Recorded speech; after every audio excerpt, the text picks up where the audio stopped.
आज के वीडियो में देखेंगे प्लाज्मा और सीरम में क्या अंतर है।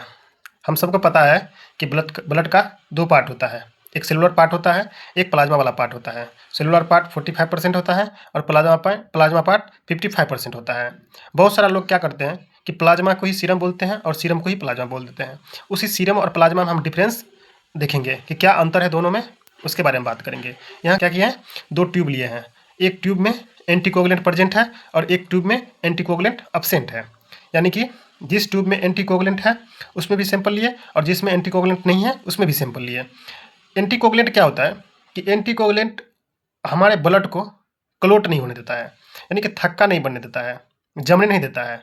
और जिसमें एंटीकोगुलेंट नहीं है उसमें क्या होता है, ब्लड क्लॉट हो जाता है, जम जाता है, कुछ देर के बाद उसमें थक्का बन जाता है, ब्लड का एक थक्का बन गया। जैसे यहाँ पर दिखाया हम कि यहाँ पे ब्लड का थक्का बन गया है।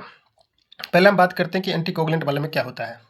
जब एंटीकोगुलेंट वाले में हम सैंपल लिए तो कुछ देर के बाद क्या होता है, जब हम इस ट्यूब को रख दिए सैंपल लेने के बाद, तो उसमें कुछ देर के बाद क्या होता है कि जो ज़्यादा वेट वाला जो सेलुलर पार्ट होता है, जिसका वेट ज़्यादा होता है, वो नीचे नीचे धीरे धीरे क्या होता है, नीचे नीचे बैठ जाता है। उसके बाद क्या होता है, उससे जो हल्का वाला पार्ट होता है बीच में बैठ जाता है, जैसे कि WBC और प्लेटलेट बीच में आ गया है। और उससे ऊपर क्या है, प्लाज्मा वाला लिक्विड वाला पार्ट है जो ऊपर में तैर रहा है, उसको हम प्लाज्मा बोल देते हैं।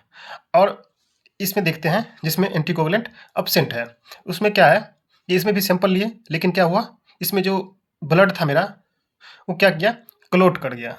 इसमें क्या था, क्लोटिंग फैक्टर, हमारे ब्लड में ऑलरेडी क्लोटिंग फैक्टर प्रेजेंट रहता है जिसको हम लोग फिब्रिनोजन बोलते हैं। वो क्या किया कि हमारे ब्लड को क्लोट कर दिया, थक्का बना दिया, और नीचे ऊपर में जो लिक्विड वाला पार्ट बन गया उसको हम सीरम बोलेंगे।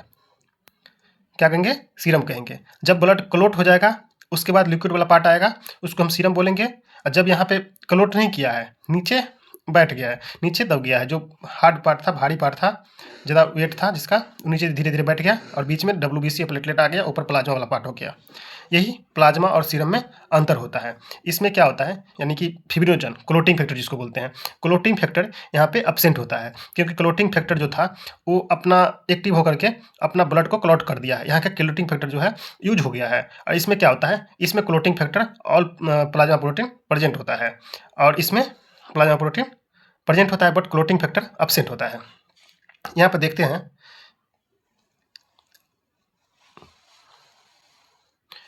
यहाँ देखते हैं प्लाज्मा में क्या होता है, क्लोटिंग फैक्टर प्रेजेंट होता है, और सीरम में क्या होता है, क्लोटिंग फैक्टर अब्सेंट होता है। और यहाँ पे देखते हैं, प्लाज्मा जो है लिक्विड पार्ट है किसका, ब्लड का। जब ब्लड क्लोट नहीं हुआ है और उसमें जो ऊपर जो तैर रहा था जो लिक्विड पार्ट, उसको हम बोलेंगे प्लाज्मा। और सीरम क्या होता है, ये भी ब्लड का लिक्विड पार्ट होता है। कब, जब ब्लड क्लोट कर जाता है और क्लोट करने के बाद जो लिक्विड वाला पार्ट आता है उसको हम बोलते हैं सीरम। और यहाँ देखते हैं कि प्लाज्मा जो होता है उसमें एंटीकोगुलेंट है, उसमें क्या करता है कि उस ब्लड के साथ एंटीकोगुलेंट मिक्स रहता है। और यहाँ पे क्या होता है, विदाउट एंटीकोगुलेंट होता है, मतलब यहाँ पे क्या होता है, एंटीकोगुलेंट नहीं मिलाया गया रहता है।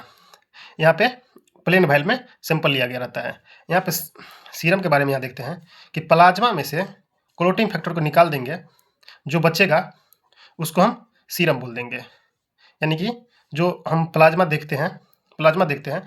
में बहुत सारा प्रोटीन होता है, उसमें एक प्रोटीन होता है क्लोटिंग फैक्टर, फिब्रिनोजन। इसको क्या करेंगे, हम निकाल देंगे प्लाज्मा से, तक क्लोटिंग फैक्टर निकाल देंगे, तक जो बचेगा उसको हम सीरम बोल देंगे। थैंक यू दोस्तों। यदि आप लोग को यह वीडियो अच्छा लगा है तो प्लीज़ लाइक कीजिए, सब्सक्राइब कीजिए।